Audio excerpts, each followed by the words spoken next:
Бүгінгі сабақта біз тірі гүлдермен композиция жинайтын боламыз. Міне ол менде дайын тұр тірі гүлдер. Бұл роза гүлдері, голландская роза, 40-45 сантиметрлік. Олар мен молочный шоколадты темперировать етіп қойдым и ақ шоколадты темперировать етіп қойдым. Құлпынайларымды алдын ала жудым, дайындадым, кептіріп қойдым. Енді қараңыздар. Бізге композицияны жинау үшін, букетті жинау үшін 30 сантиметрлік шпажкалар қажет. Бізде букет жинағандықтан әрбір құлпынайға біз 2 шпажканы кіргізетін боламыз. Сол кезде олар жақсы ұсталынып тұрады біріншіден, екіншіден ол букетте нық ұсталынып құлап қалмайды сіздің құлпынайларыңыз. Яғни қазір енді құлпынайымыз таза, құрғақ. 2 шпажканы біз получается бір құлпынайға кіргіземіз. Одан кейін оны шоколадқа матыратын боламыз. Бұл жерде сіздер перчаткамен жұмыс істесеңіздер болады, немесе перчаткасыз жұмыс істесеңіздер болады. Мен өзіме перчаткасыз ыңғайлы, сондықтан перчаткасыз ертім. Қараңыздар, осылай екеуін кіргіземіз, 2 шпажканы, одан кейін біз матырамыз. Бұл жерде мен посыпкадан қазір воздушный ристі және кокосовый стружканы қолданатын боламын.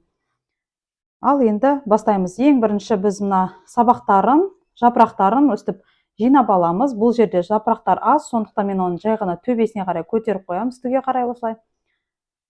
Міне, енді бұны біз шоколадқа матыратын боламыз.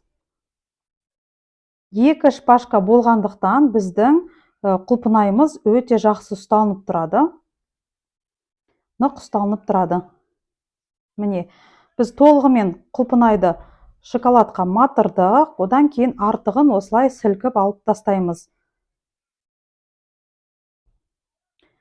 Артығын алып тастаймыз.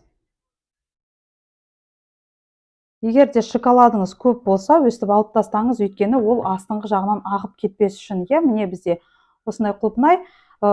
Кейбіреуінің үстіне мен жай ғана неме жасайтын боламын, бұлай сызықтармен, кейбіреуін осы посыпкалармен істейтін боламын. Мен 8 құлпынайды осындай молочныймен істеймін, қалғанын мен ақ шоколадпен істеймін.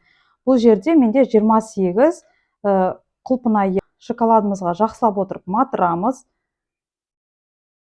Осындай композицияларды негізі 24 сағатқа дейін ғана сақтауға болады. Қазір біз видеоны жақынырақ қосамын мен. Артық шоколадтың барлығын осылай түсіреміз. Енді мен бұған кокосовый стружканы септім келіп тұр. Бұл бізде букет болғандықтан біз кокосовый стружканы полностью қаптап шығамыз, құлпынайымызға. Кокосовый стружканың негізі 2 түрі болады. Более мелкий и мынау кішкене более крупный. Осындай құлпынайларға более крупный түрін алыңыздар. Өйткені олар мелкий болса қатты көрінбей қалады. Ол шоколадқа сіңіп алады да, ол андай стружка сияқты көрінбей қалады. Сондықтан осындай кішкене более осындай үлкен түрлері болады, соны қолдансаңыздар жақсы. Енді қараңыздар, сізде шоколадыңыз дұрыс темперированный болса, онда сіздің шоколадыңыз уже матовый бола бастайды. Значит, бізде темперирование процесі дұрыс болды. Енді шпажканы қатты кіргізіп жібермеңіздер, екінші жағынан шығып кетпесін. Бізге өзімізге ыңғайлы болсын, осындай оазис немесе астына пеноплексті қойып қойсаңыздар болады. Соның үстіне шпажкаларды өстіп кіргізіп отырасыздар, немесе банка болса да, ваза болса да, ішіне какой-то бір сыпучий продукты салып, соның үстіне қойсаңыздар болады. Біз букет жинағандықтан, сондықтан біз 2 шпажкадан өстіп орнататын боламыз. Міне. Енді біз бұған осы воздушный ристі себетін боламыз үстіне.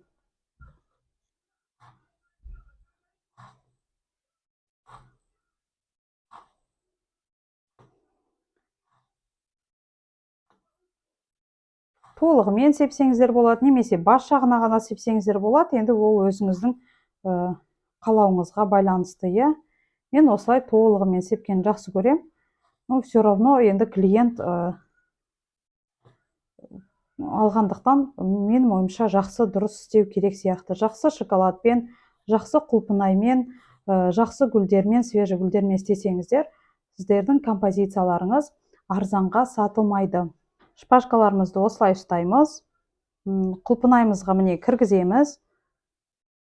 Екеуін бірге кіргізсеңіз болады, иә, немесе бір-бірдеп кіргізсеңіз де болады. Міне қараңыздар, бізде құлпынайымыз жақсы ұсталынып тұр. Жапырақтарын осылай үстіге қарай көтереміз. Егер де жапырақтары үлкен болса, осылай жапырағынан ұстаңыз. Егер де жапырақтары кішкентай болса, онда жапырақтарын жай ғана төбеге көтерсеңіздер де жеткілікті болады. Міне қараңыздар, біз шоколадқа матырдық. Артығын осылай сілкіп алып тастаймыз. Қатты көп сілкіп тастамаңыздар, өйткені сіздің құлпынайыңыздың сыртындағы тесіктері көрініп қалады шоколадтан. Шоколад өте аз болса, солай көрініп қалады. Тағы да мен кокосовый стружканы осылай себемін. Қараңыздар, бізде воздушный болып шықты, Оны осылай қадап қоямыз. Мен молочный шоколадтан осылай 8 штук істейтін боламын. Менде қазір 4-еу. Қазір тағы да 2-еуін мен просто шоколадқа матырамын. Бір-бір деп қадасаңыздар болады. Қатты көп кіргізбейсіздер, және қатты аз да кіргізбейсіздер. Где-то бір 5 сантиметрдай ма, 2,5-3 сантиметр кіргіземіз. Міне, ұстадық. Матырамыз. Бұл жерде жұмыс істегенде үй температурасы маңызды емес, өйткені сіздің құлпынайларыңыз кішкене салқында болса, шоколад тез қатып қалады. Дұрыс темперированный шоколад тез қатады. Егер де үйдің ішінде сіз кухняда істесеңіз, бір жағында жұмыс істеп жатсаңыз, тамақ пісіріп жатып, екінші жағында осындай букеттермен шоколадпен істеп жатсаңыз, онда сіздің шоколадыңыз дұрыс шықпай қалуы мүмкін. Өйткені шоколад өзіне барлық буды, барлығын өзіне сіңіріп алады, Сондықтан сол жағына да мән беріңіздер. Шоколадпен жұмыс істеген кезде, конечно, кішкене бөлме салқын болғанда жақсы. Так, бізде қазір 5-еу, енді 3-еуін істеймін. Көбін осындай начинкасыз, посыпкасыз істеймін. Букетте сондай түрлері де болуы қажет. Шоколадым кішкене қоюланып бара жатыр, өйткені бөлме температурасы кішкене салқындау. Егер де шоколадыңыз қоюланып кетсе, онда 1-2 секундқа микроволновкаға қойып, айландырып, жылытып алыңыз. Сол кезде ол қайтадан суиды да, жұмыс істеуге сізге өзіңізге ыңғайлы болады. Қараңыздар, бұл жерде енді микроволновкадан шығарған температураңызды, кішкене қыздырған шоколадыңыздың температурасы 34 градустан аспау қажет. Егер де 34 градустан асып кетсе, онда сіздің шоколадыңыз темперирование процесі болмай қалады. Яғни бөлме температурасында ол еритін болады, өз формасын ұстамайды, букеттің үстінде бір-біріне езіліп қалады. Сондықтан ондай жағдай болмас үшін микроволновкаға жылытып жатсаңыз, тек қана 1-2 деп санайсыз да, шоколадты шығарып араластырасыз. Одан кейін араластырғаннан кейін температурасын өлшейсіз, Бұл жерде шоколадты, яғни қатты қою шоколадты қолданбаған жақсы. 3 каплялық шоколад, ол прям идеальный. Менде қазір мынау молочный, ол менде икам шоколады, ал белый шоколад, ол менде калибаут шоколады. Міне 2-4-6, мынау 7-шісі. Оған осындай воздушный ристі сеуіп қояқ. Воздушный рис негізі қатты қымбат емес, кондитерлік магазиндарда 150-200 теңге тұрады. Сондықтан наборға да қосса да, букетке де қосса да жақсы көрінеді. Немесе воздушный рис орнына бізде дробленые орешки деген сатылады, Сонда қолданса болады. Бұл жерде қараңыздар, барлығын осылай жабыстырып шықтым. Артығын түсіріп тастадым. Міне, бұл жерде бізде шоколадымыз қатпай тұрып, барлығын әсемдеп алуымыз қажет. Өйткені шоколадыдан қатқаннан кейін сізде ешқандай посыпкада, ештеңеде ұсталынбай тұрады. Менде бұл жерде турецкая клубника қазір қолданып отырғаным. Жазды кездері өзіміздің Алматының клубникасын қолданылса жақсы. Және египетская клубника тоже жақсы ол. Құлпынайды негізі, тек қана құлпынаймен айналысам десеңіздер, онда құлпынайды оптым алып істеген жақсы. Кокосовый стружкаға сеуіп алдым.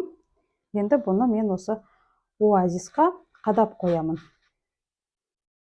Болды. Қараңыздар, қазір шоколадтарымыз матовый болып бара жатыр, значит, бізде темперирование процесі дұрыс жүрді деген сөз. Ештеңкемен қапталмаған құлпынайдың сыртына мен осындай полоскалар жасайтын боламын. Ол үшін мен осы шоколадымның кішкене бөлігін кондитерлік мешокқа құйып аламын. Қарап отырсаңыздар, шоколадым өте қою болып кетті, иә. Ары қарай жұмыс істесем, мен оны тағы да қыздырып алар едім, бірақ менде осы 8 штук клубника жеткілікті. Енді бұны мен қыздырмаймын, қолымның жылулығымен осылай жылытып аламын. Қыздырудың қажеті жоқ, өйткені сіз оны кішкене күйдіріп жіберуіңіз мүмкін, иә. Кондитерлік мешокқа құйып алдық. Сіздер бұның толығымен қатқанын тоссаңыз болады, мына құлпынайлардың сыртындағысын, немесе мен сияқты қазір сразу әсем десеңіздер де болады. Міне осылай жылытып аламын қолыммен.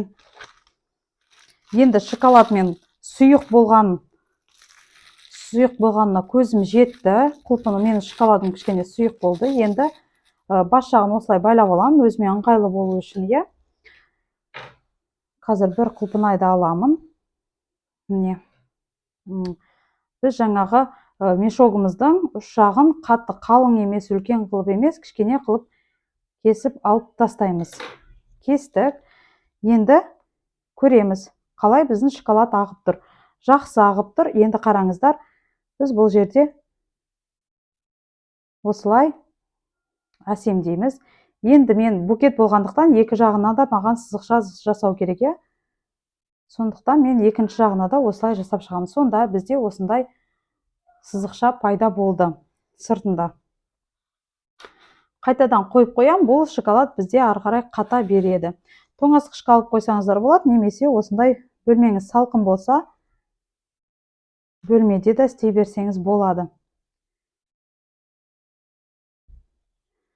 Міне бізде осындай узор пайда болды, иә. Оны да қайтадан кіргізіп қоямыз оазиске.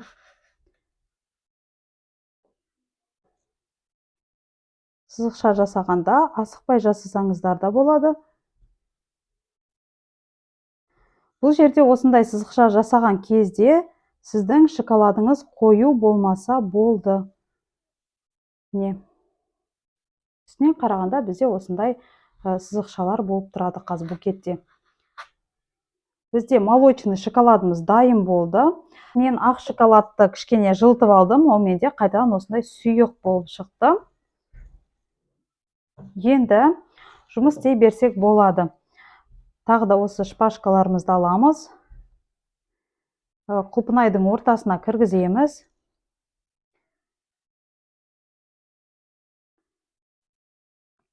Міне біздің құлпынайымыз жақсы ұсталынып тұру қажет. Бұл жерде енді жапырақтары аз болғандықтан мен осылай төбеге көтеремін де атырамын. Артығын алып тастадым. Міне енді қараңыздар, маған 10 құлпынай ақ шоколадта, 10 құлпынай розовый шоколадта керек, е. Үлкен құлпынай болғандықтан мен осылай қалдырамын.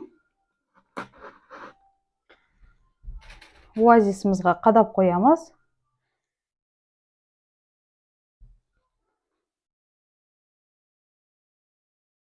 Міне кіргізіп аламыз біз. Шпажкаларымыз қатты бұлай екі жаққа қарап кетпеуі керек. Осылай кіргіземіз, ұстағанға ыңғайлы болу үшін. Жапырақтарын жинап аламыз үстіге қарай. Енді шоколадқа кіргіземіз, матырамыз. Шоколадқа матырғаннан кейін шығарамыз да артығын осылай сілкіп алып тастаймыз.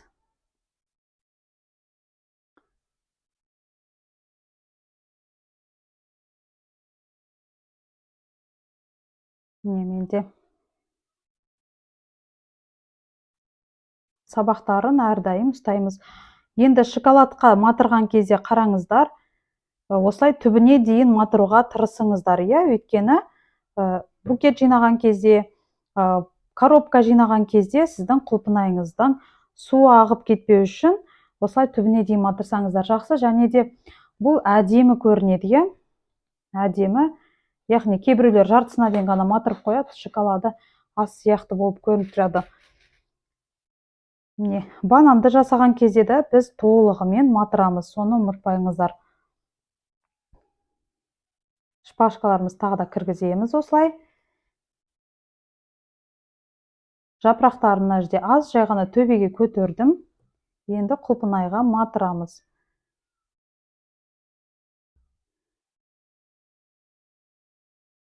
Артығын осылай түсіреміз. Енді бұны мен қазір кокосовый стружкамен нетемін, сыртын әсемдеймін. Негізі букетте осындай кокосовый стружкалар өте нежный болып көрінеді, әдемі болып көрінеді. Прям воздушность, нежность, соның барлығын осы кокосовый стружка жақсы болып көрсетіп тұрады. Енді әртүрлі для разнообразия вкуса дейді ғой. Сол үшін біз осындай воздушный рис, одан кейін сублимированный ягоды қоссақ болады, иә. Одан кейін андай дробленный орешки, соларды қоссақ та болады. Қараңыздар, бұл жердің бас жақтарына да осылай себуді ұмытпаңыздар, иә. Өйткені бізде букетте мына үстіңгі жағы көрініп тұрады. Қараңыздар, мынадай құлпынайлар болып жатса, иә, неровны құлпынайлар болып жатса, оның үстіне посыпкамен сепсеңіздер, негізі бұл неровность көрінбей қалады, иә. Бұл жерде де жапырақтары аз екен. Шоколадқа матырдым, шығардым.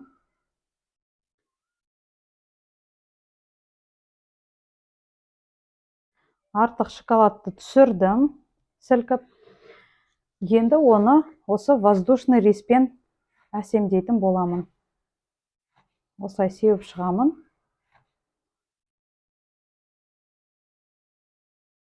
Кішкене ыдысыңыз үлкендеу болса, сіз өзіңіз үшін кішкене ыңғайлы болады. Менде бұл воздушный ристің несі ыдысы кішкентай болып тұр да, барлығы шашылып жатыр енді.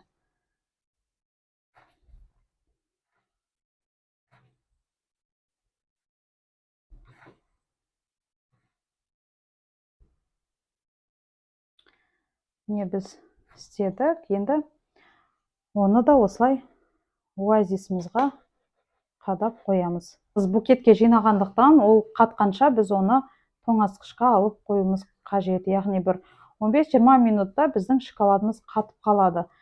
Бөлменің іші салқын болса, біздікі сияқты, онда сіздің құлпынайларыңыз сразу қатады. Не өстіп, барлық құлпынайларды өстіп істеп шығамыз. Одан кейін қазір букет жинайтын боламыз. Енді қараңыздар, менде кондитерлік мешогым бітіп қалыпты. Бұл менде негізі плиточный шоколадтарды салатын пленка болатын. Соны мне кестім.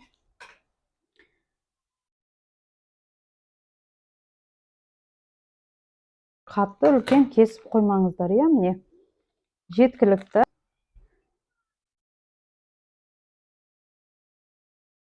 Екінші жағына айландырамыз.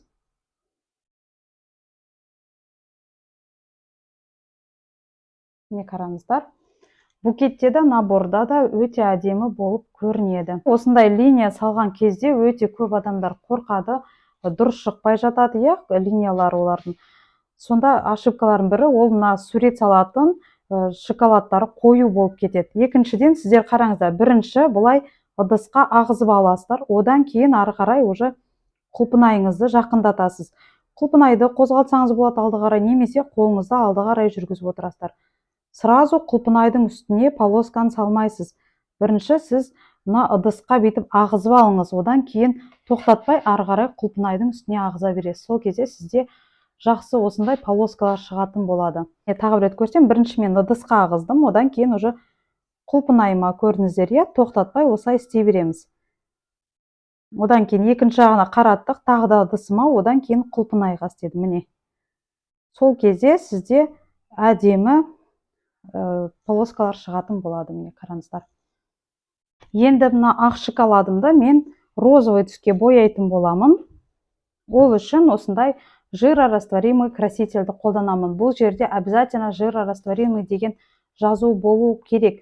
өйткені ол жирорастворимый, ол бізге шоколадқа арналған. Водорастворимый деген жазулар, олар кремге арналған, яғни торт жасау үшін сондайларға арналған. Сондықтан біз шоколадқа жирорастворимый деген жазумен қана аламыз. Красительдер әртүрлі болады, осындай сухой краситель, натуральный красительдер болады, немесе гелевый красительдер. Сухой красительдердің ішінде осы Гузман маған ұнайды. Кредо деген бар тағы да краситель. Бірақ енді кредоны көп қосып жіберсеңіз, ол шоколадыңызды қоюлатады және ол шоколадтың дәмін бұзып жібереді. Сондықтан мына Гузманды сіздер қолдансаңыздар, именно осы фирма Гузмандікі жақсы. Қанша қоссаңыз да сіздің шоколадыңыздың дәмі өзгермейді және ол қоюланбайды. Енді бір жағынан қарасаңыздар, например, мынау қызыл деп тұр. Қанша қоссаң да бұл қатты қызыл болмайды. Яғни бұл не айтады? Бұл натуральность жағынан айтады. Яғни сіздер натуральный малинаның ұнтағын алып қоссаңыздар да сізден насыщенный түс шықпайды. Ал бывает индийский, китайский красительдер. Оны қоссаңыз кішкене прям яркий түс береді, бірақ енді қараңыздар, оларды көп жеуге болмайды. Яғни шоколадқа қосқаннан кейін оны көп жеуге болмайды, өйткені бас айлану мүмкін, ағзаға все равно оның зияны бар. Өйткені красительдің сыртын оқысаңыз, көп мөлшерде қолданып, көп мөлшерде жесе сол затты қолданған бас айлану мүмкін, балаларда аллергия шақыру мүмкін, галлюцинация болады деп сондай нелер жазылып тұрады. Сондықтан всегда старайтесь натуральный алғанға. Кейбіреулер айтады, Гузман ол прям неметпейді деп, насыщенный түс бермейді, сондықтан мен китайский алам, мен индийский алам дейді. Жоқ, бұл жерде ең бастысы насыщенный түсте емес, бұл енді ағзаға зияны емес, сол жағына да қарау керек. Сондықтан мен осы Гузманды қолданамын. Немесе натуральный, матча дегендер болады, одан кейін клубника деген болады. Соларды алып қоссаңыз да болады. Енді натуральный красительді сізді қоссаңыз, яғни клубникамен шоколадыңызда дәмі клубниканың дәмі сияқты болып шығып тұрады. Сондай розовый түс береді, и көбі сондай натуральныйды қолданып жатады қазіргі кезде. Міне қараңыздар, осындай пузыректар болуы мүмкін. Енді оны сразу алып тастаған дұрыс. Өйткені ол одан кейін шоколадыңыздың немесе құлпынайдың суы сол тесіктен шығуы мүмкін. Тағы да екеуін аламын. Тура сол сияқты, жаңағы алдында істеген сияқты біз барлығын өстіп матырып шығамыз.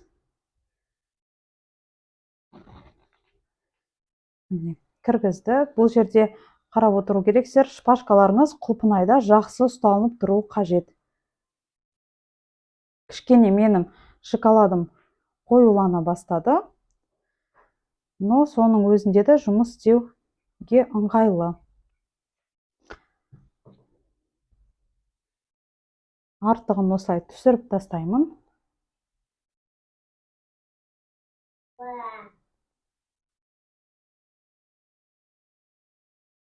Үстіңгі жағында осындай не қалып қойғанда, өстіп шпажканы кішкене соқсаңыздар, айландырып, сол кезде осы сызықтары кетіп қалады.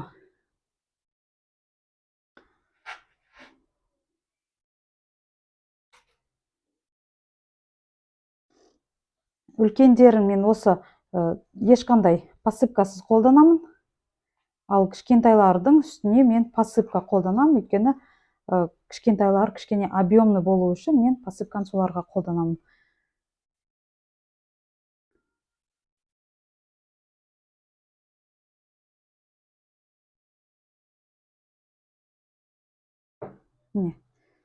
Банан в шоколаде, клубника в шоколаде жасаған кезде обязательно біз темперированный шоколадты қолданамыз.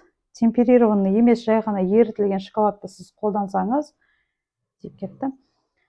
қолдансаңыз, сізде одан кейін бөлме температурасында ол шоколадыңыз еріп кетеді, букетіңізде еріп кетеді, наборыңызда барлығында еріп кетеді. Сондықтан әрдайым темперированный шоколадты қолданамыз. Темперирование қиын емес, негізі қолдарыңызды бір-екі рет үйретіп алсаңыздар, одан кейін уже тез жасайтын боласыздар. барлығын істеп біттік. Енді бұлардың барлығын қатқанша тоңазытқышқа алып қойсаңыздар болады, немесе бөлменің іші сізде салқын болса, осы бөлменің ішінде шоколадты толығымен қатырамыз, одан кейін біз букет жинайтын боламыз. Букетті біз спиральный техникамен жинаймыз, яғни біздің букетіміз өз аяғында тұратын болады, иә. Біздің құлпынайларымыз қатты, енді біз букет жинайтын боламыз, иә. Ол үшін енді өзіңіздің бұл жерде бізде 3 түс болғандықтан, ақ, молочный, розовый түс болғандықтан, солардың үшеуін өстіп комбинировать етіп отырамыз, иә. Бұл жерде қараңыздар, букет жасап бастағанда біз екі құлпынайды алдық, оны осылай крестик ретінде бір-біріне жақындатып қоямыз. Енді осындай тонкий скотч болғаны жақсы. Негізі бұл скотчтың негізі диаметрі где-то бір 2,5-3 сантиметр, иә. Сонымен бірнеше рет қайтара өстіп орап аламыз. Кейін бұның жанына ақ шоколадтағы нені қоссақ болады, немесе розовыйды қоссақ болады.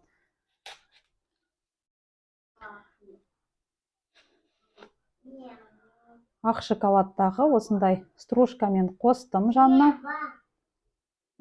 Оны да мен осылай тік қоймаймын, яғни бұлай көлденең қоятын боламын. Қараңыздар. Көлденең қойдым. Енді скотчты осылай айландырамын. Қазір сіздерге жақынырақ көрсетемін. Қараңыздар. Енді қазір бұл жерге осындай ақ түсті қосамын. Міне 3 құлпынайды мен жинадым. Яғни мен бұлай тігімен қойған жоқпын. Алдындағы біздің шпажкамызға, келесі қоятын шпажкамыз осылай көлденең болу қажет. Көлденең қойдық осылай. Үстіңгі жағына қараймыз. Үстіңгі жағында бізде құлпынайларымыз бір биіктікте болу керек. Міне біз осылай қойдық. Енді біз скотчпен екі қайтара айландырып аламыз, иә. Енді молочный шоколадты қосайын мен жандарына. Біздің келесі қоятын шпажкамыз алдыңғы тұрған шпажкаға тіке тұрмайды, осылай көлденең қоямыз.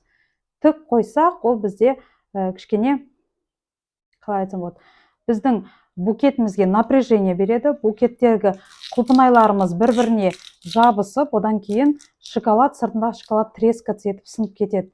Яғни құлпынай бір-біріне напряжение берген кезде біздің құлпынайымыздың суы ағып кетеді, иә. Ондай жағдай болмас үшін біз осылай жасаймыз. Міне посыпкамен қойдым.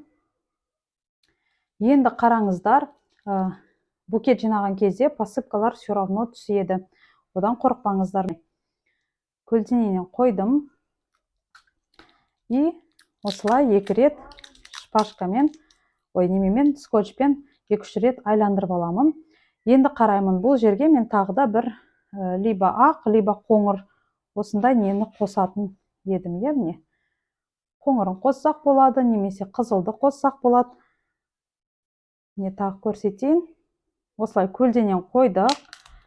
2 рет ораймыз. 2-3 рет. Негізі басында істеп бастағанда 3 рет ораған жақсы. Міне қараңыздар, бізде ортасында бір құлпынай, уже шет жағы дөңгелек болды, иә. Келесі жақтары мен кішкене төменірек осылай орнатамын.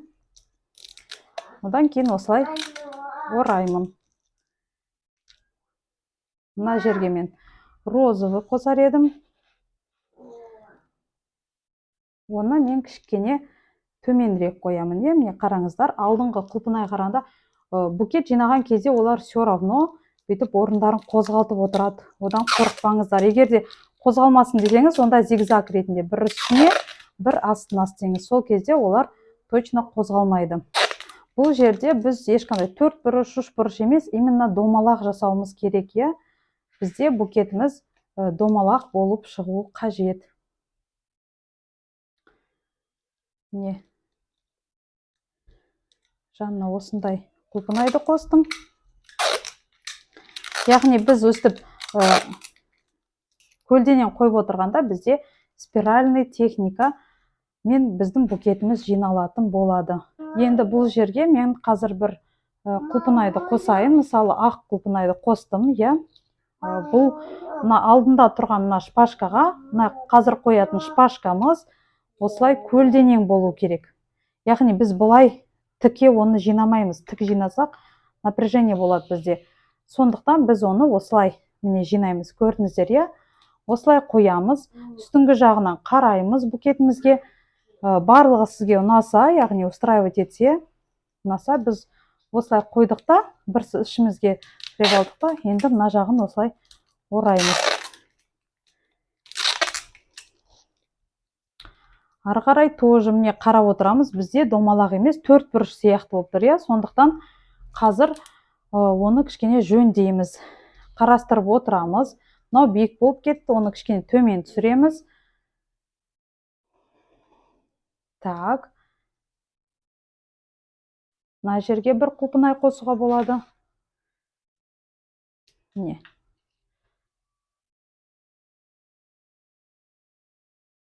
Осылай қосса болады. Яғни қосатын құлпынайымызды біз тағы да осылай жасаймыз, иә? Скотчпен бірнеше рет қарайтара ораймыз. Міне. Мына жерге қоңырын қосса болады.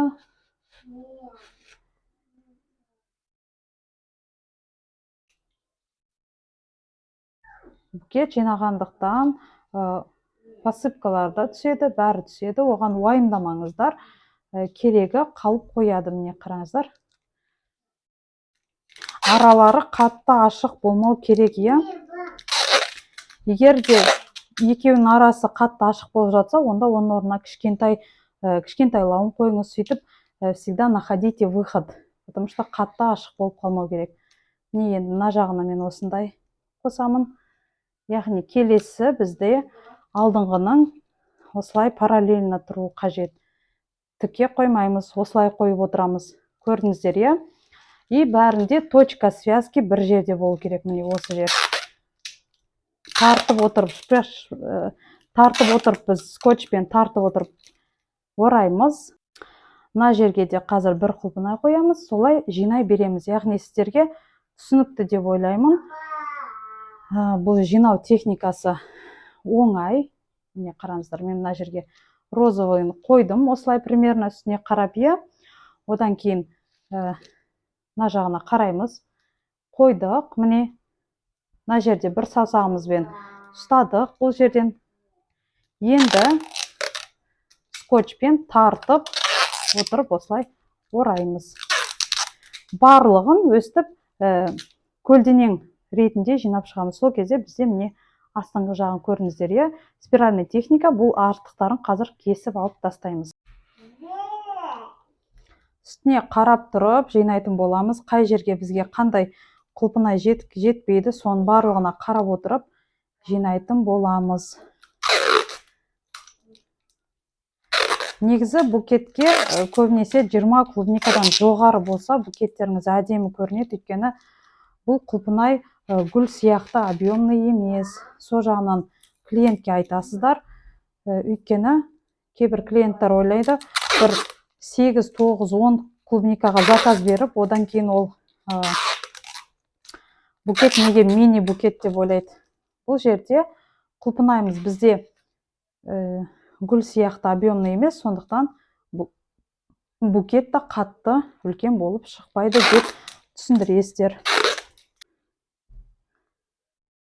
Үстіне әрдайым осылай қарап отырамыз. Бізде қалай домалақ шығып кел жатыр ма, қандай болып шығып кел жатыр, біз әрдайым қарап отыруымыз қажет. Өйткені 4 бұрыш немесе 3 бұрыш қылып жинаудың букеттің қажеті жоқ. Қараңыздар, букет ауыр уже 20 клубникадан аса бастағанда уже біздің букетіміз жеңіл емес, иә?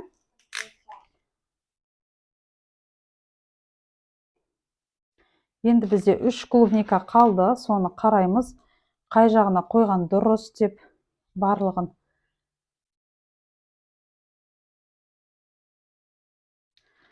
Қойып көрсеңіз де жақсы, негізі қай жерде жақсы көрінеді, сол жерге қарай сол құлпынайыңызды қоятын боласыз.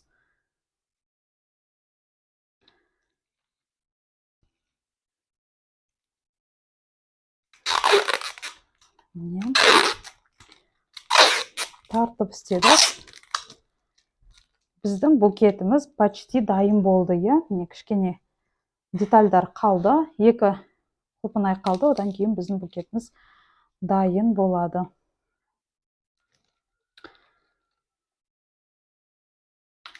Бұл жерде қатты құлпынайға, шпажкаға баспаңыздар, құлпынайдың суын ағызып жібермесін.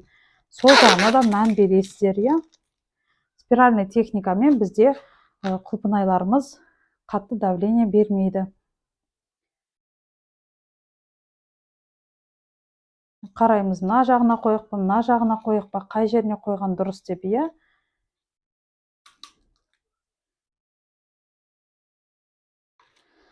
Мына жағына қояйын. Енді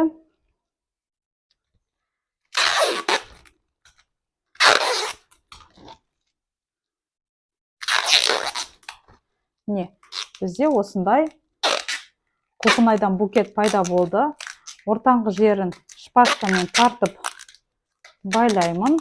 Енді біз бұны слюдамен жабатын боламыз. Букетіміз дайын болды. Енді астыңғы жағын осындай біз секатормен кесіп тастаймыз. Секатормен кескен кезде бірінші мына ортаңғы жағындағы шпажкаларды кесеміз. Ал шет жақтарына пока тиіспей тұрамыз, иә. Ортасын қысқалау қиямыз. Қатты қысқа емес, где-то вот қиямыз.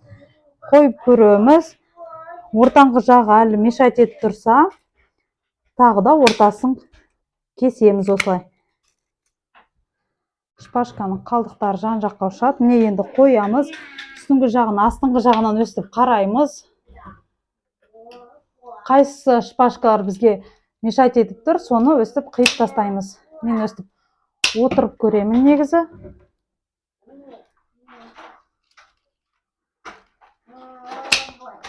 Өстіп отырып астынан қараған кезде сіздерге барлығы көрінетін болады. Не қараңыздар, бір жаққа қарай қисайып тұр, яғни бізге ортасындағы нұр шпажканы кесу керек. Не қараңыздар, более-менее бізде енді міне шпажкасы аяғында тұр. Не қараңыздар, өзі тұр. Енді біз астына пленкамен жапқаннан кезде ол өзі жақсы ұсталынатын болады, иә. Енді біз бұл құлпынайымызды пленкамен жабатын боламыз сыртын. Ол үшін осындай слюда қолданамыз. Мен сразу үлкен осындай немесімен аламын. Өйткені гүлдерге да, сухофруктыға да барлығы осы кетеді. Примерный размерін осылай кесіп аламын мен. Кесіп алдым.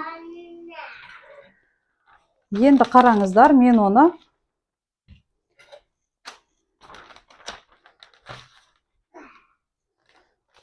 осылай істейтін боламын, иә, көріңіздер. Ортасын мына жерін бүйтіп кесіп алса болады. Енді жаңағы гүлдерімізді, осы құлпынайларымызды осылай қаптап шығамыз.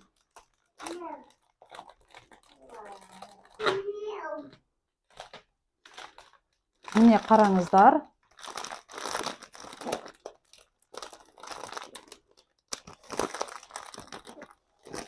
Букет ораған сияқты біз оны осылай қаптап шықтық, иә. Бұл жерін скотчпен жақсылап отырып, тартып отырып орап аламыз.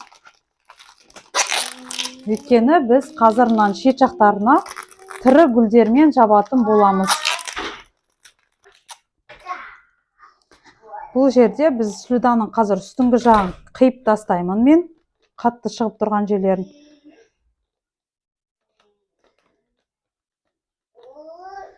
Не қараңыздар, бізде мынандай шпұрыш жерлерін мен осылай қиып тастаймын, домалатып.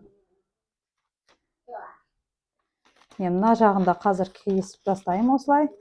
Яғни біздің слюдамыз құлпынайдан асып кетпеуі қажет. Яғни құлпынайымыз осы слюданың ішінде қалу қажет, бірақ өстіп қатты шығып тұрмау керек слюда. Өйткені біз қазір тірі гүлдермен әсемдеген кезде бұл слюдамыз әдемі емес болып көрініп қалады, сондықтан осылай жасаймыз. Міне қараңыздар. Енді бізге бұл жерге гүлдер қажет, иә. Мен тірі гүлдерден осындай голландский розаларды алдым. Голландский розалар қатты биік емес размерімен, 50-70 размерде, сантиметрінде.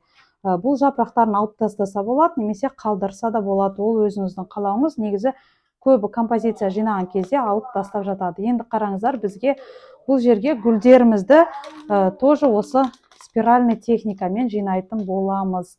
Спиральный дегенде, міне қараңыздар, иә. Бізде упаковкамызда бұлай қарап тұр барлығы. Значит, тірі гүлдерімізді де біз бұлай қаратып жинаймыз. Бұл жерде біз гүлімізді биігірек орнатамыз. Құлпынайға қарағанда міне осылай орнатамыз. Оларды да біз скотчпен жинайтын боламыз. Міне қараңыздар. Бұл жерде гүлдер өліп қалмас үшін әрине оларды да қатты қыспау қажет, иә. Әр гүлімізді қойғаннан кейін біз скотчпен осылай орап аламыз.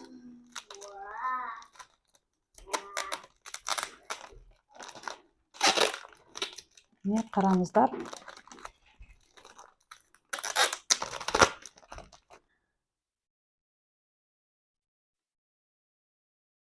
Гүлдерімізді өстіп бір-біріне жақынырақ қылып қойып шығамыз. Міне жапырақтарын негізі алып тастасаңыздар, сіздердің өздеріңізге мешать етпейді.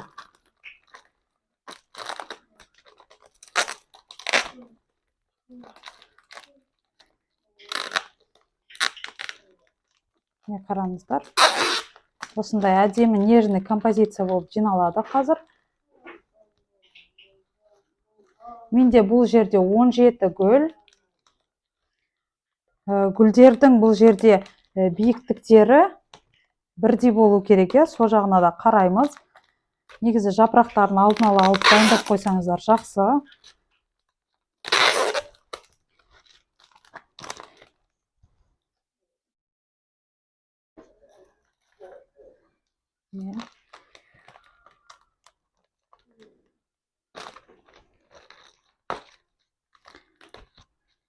Міне осылай көрсетейін сіздерге жинап қазір. Біздің, получается, гүлдерімізді қазір не аламыз. Әрбір гүліміз бір биіктікте болу қажет. Одан кейін жапырақтарын алып тастаймыз.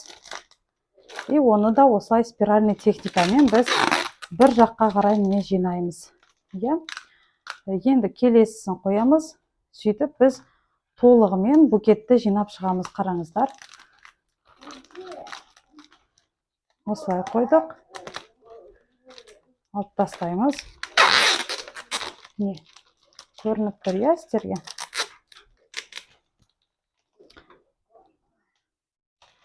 Енді қазір тағы да негізі осындай букетке 17, 18, 19 гүл кетеді.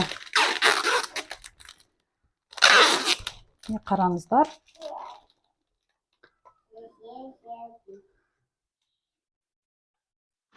Барлығын өстіп жинап шығатын боламыз. Жапырақтарын алып тастаймыз. Скотчпен орайтын боламыз. Не?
бір гүлге ғана орын жетпей қалды менде бұл жерде. Тағы бір гүл болса, менде прям идеально болушы еді. Бір гүлге ғана орын жетпей қалды, бірақ оны бүтіп араларын кішкене ашып жіберуге болады деп ойлаймын.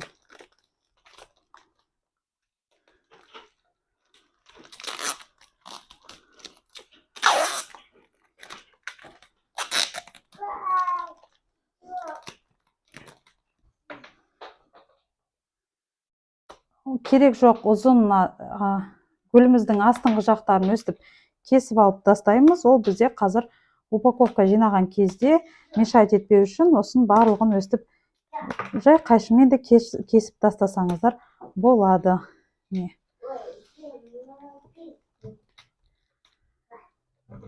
Қазір біз упаковкасын істегеннен кейін ол өзін жақсы ұстап тұрады.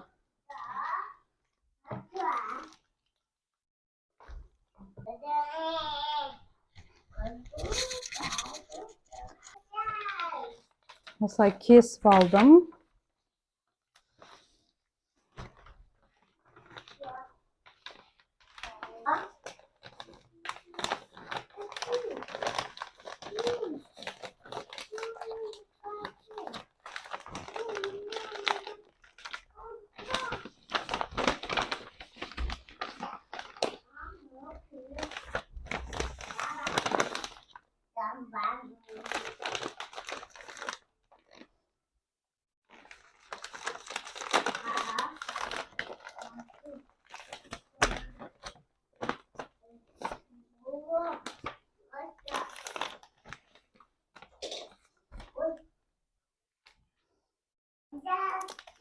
Осылай жасайтын болдым. Ана упаковкамен бізде слишком шашыраңқы болып көрініп тұрды. Сондықтан мен осылай жинап көреміз қазір.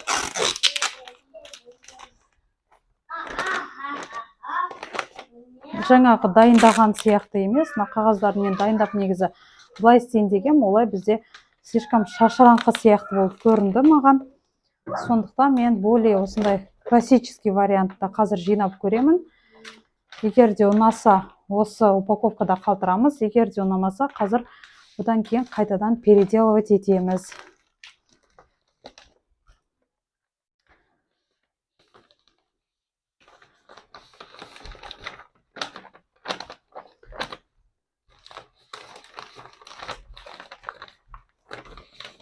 Осылай гүлімізді столдың шетіне қоямыз. Қатты тигізбейміз.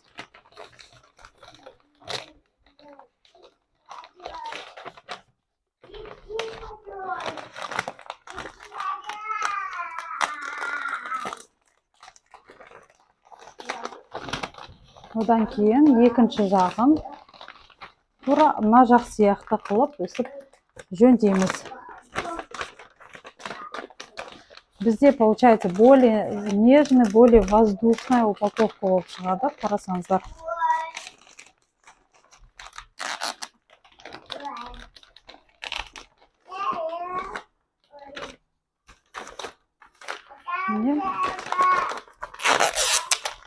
Толығымен орап тұрғаным, өйткені мына гүлдерді өстіп поддерживать етіп тұру керек. Өйткені бұл гүлдер бастары өстіп түсіп нетіп салбырап қалуы мүмкін. Сондықтан біз упаковка арқылы оның бастарын кішкене көтеріп қоямыз, иә. Бөлек упаковканы өстіп кесіп аламын. Екіге кестім. Енді оны осылай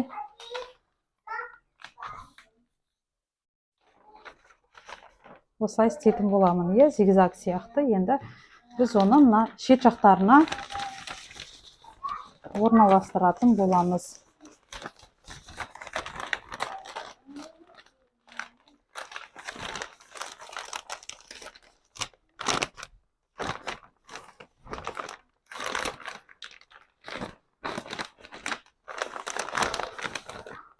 Біздің упаковкамыз нежный болғандықтан, гүліміз нежный болғандықтан, оның упаковкасы да сондай нежный әдемі оттенокта таңдаймыз, иә. Яғни бұл жерде менде розовый оттенокта құлпынайым болса, Мен, значит, бұл жерде немесінде, упаковкасында сондай розовыйлау қылдым.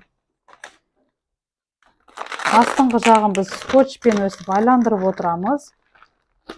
Сол кезде біздің упаковка жақсы ұсталынып тұрады.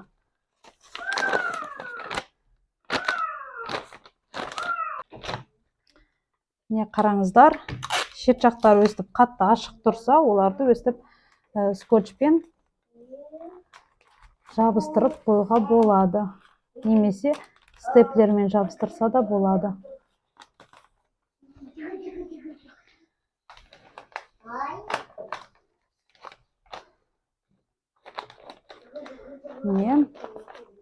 Қазір енді мына жеріне істейміз тура сондай. И бізде сонда өте әдемі нежный упаковка пайда болады, е. Тағы да осындай қылып істеп аламыз.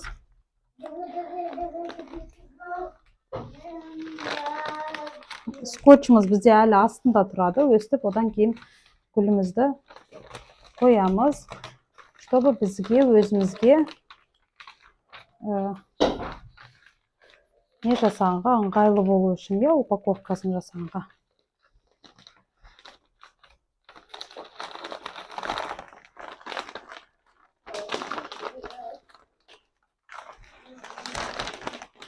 Бұл жерде бізде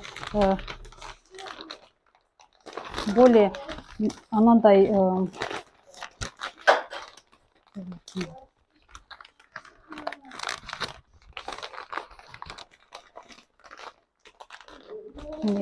мына жақ упаковкасы жақсы түсті. Енді астыңғы жағынан сол упаковкадан өстіп біз скотчпен айландырып бекітеміз жақсап отырып.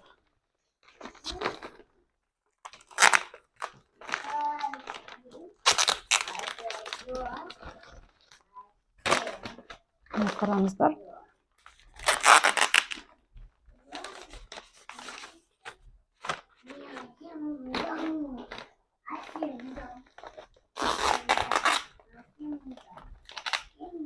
Өте әдемі упаковка болып келе жатыр. Енді мына жерге кішкене бір нені қосса болады, е.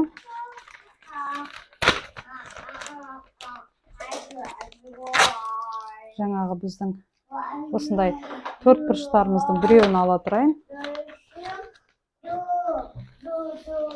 Мына жері ашық тұрған сияқты, сол жерге мен тағы да бір осындай үш бұрышты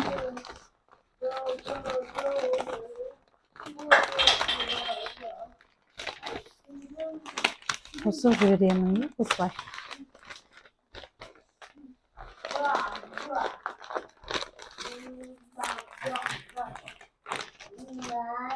Осылай жинап алдым. Астыңғы жағынан скотчпен бекітетін боламын.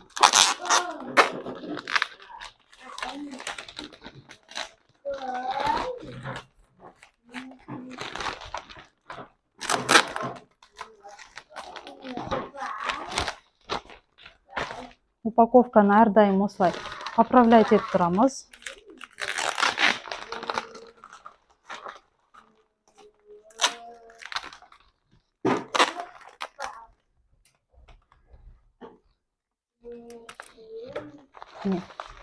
Қазір шет жағындағы упаковкасын уайымдамаңыздар. Оны өстіп скотчпен алып жабыстыра саламыз шет жақтарынан.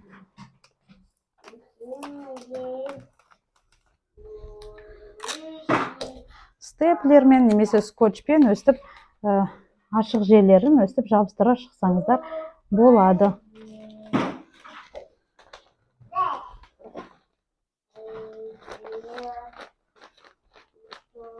Сонда бізде осындай упаковкада букет не пайда болды.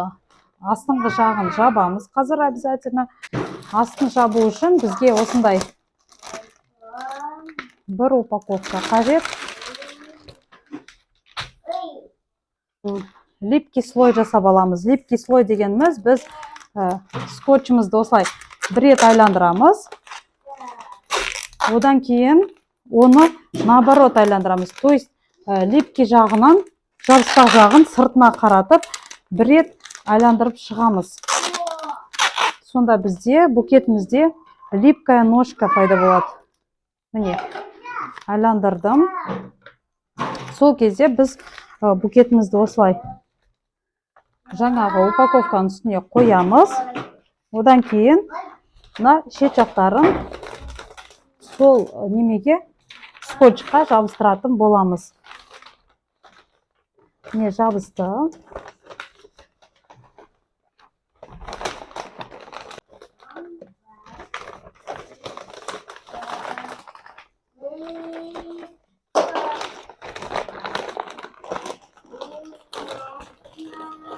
Енді осылай жиналған жерінен біз қазір оны лентамен байлайтын боламыз. Енді қараңыздар, біздің упаковкамызға, букетімізге, гүлімізге осы лентамызда сай келуі керек, сай келуі керек. Міне қараңыздар, сіздерге қазір қаратып істейін. Яғни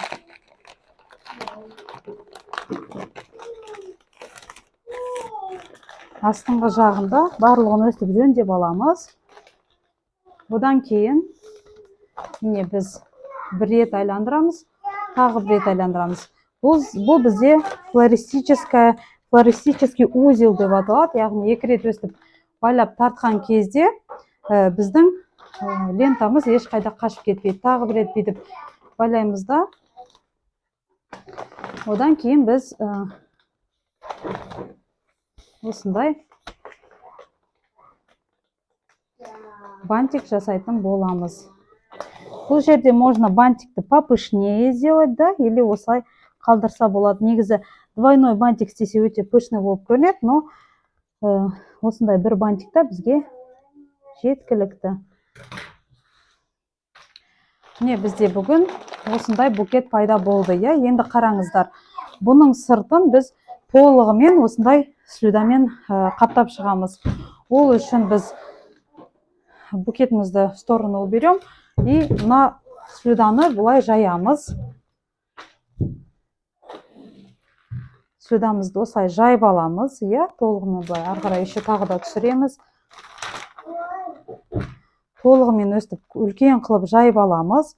Одан кейін мына букетімізді соның үстіне осылай қоямыз. Яғни бұл жерде ойлаңыздар, мен букетті осылай қойдым деп, одан кейін мына слюдамен үстінен жабамыз осылай.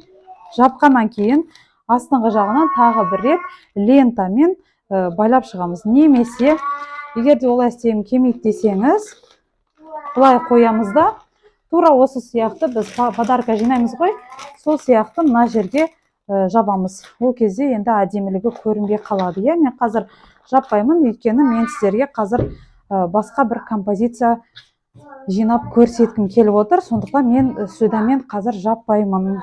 Енді басқа сіздерге композиция көрсететін боламын.